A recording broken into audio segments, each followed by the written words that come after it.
атындағы балалар кітапханасына келдік. Қазақтың салт дәстүрлерінің кітаптарын бар екенді көреміз.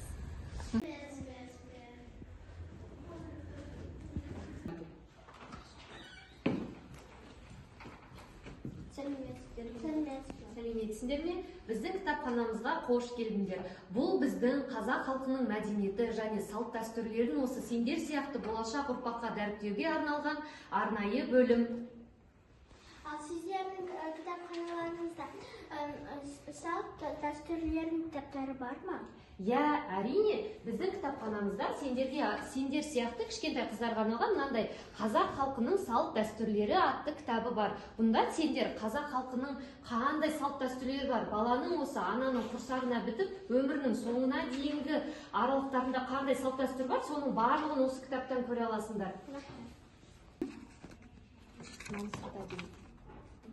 Сонымен қатар, мына кітаптан да сендер өздеріне керекті барлық мағлұматты ала аласыңдар. Бұлда шілдехана, тұсаукесер, сүндет той және тағы да басқа қызықты ақпараттар бар.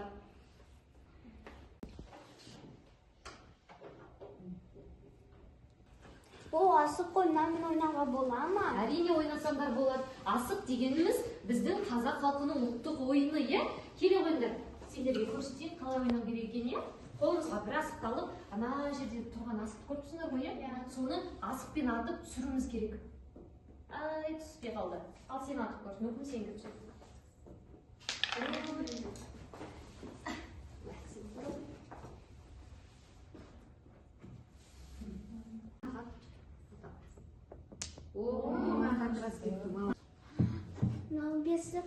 Бесікке салу кітабы бар ма?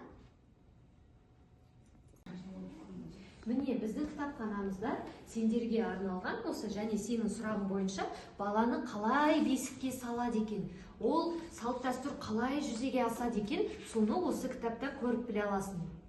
Және сонымен қатар бізде міне ағаш бесіктен жер бесікке дейін дегенде кітабымызда бұнда бесікке бөлеу ғана емес, сонымен қатар бүкіл баланың туғанынан өмірінің соңына дейінгі кез келген салт дәстүрді таба аласың. Қайсысы қызықтырады сені? Ала ғой, өзің ала ғой. Қане бәріміз бірге ашып көрейік. Ашып көріңдер, өздерің ашып көріңдер. Соңғы бетінде бізде бұл кітапта қызықты тапсырма бар. Қараңдаршы. Жаңағы бетті алып шығады.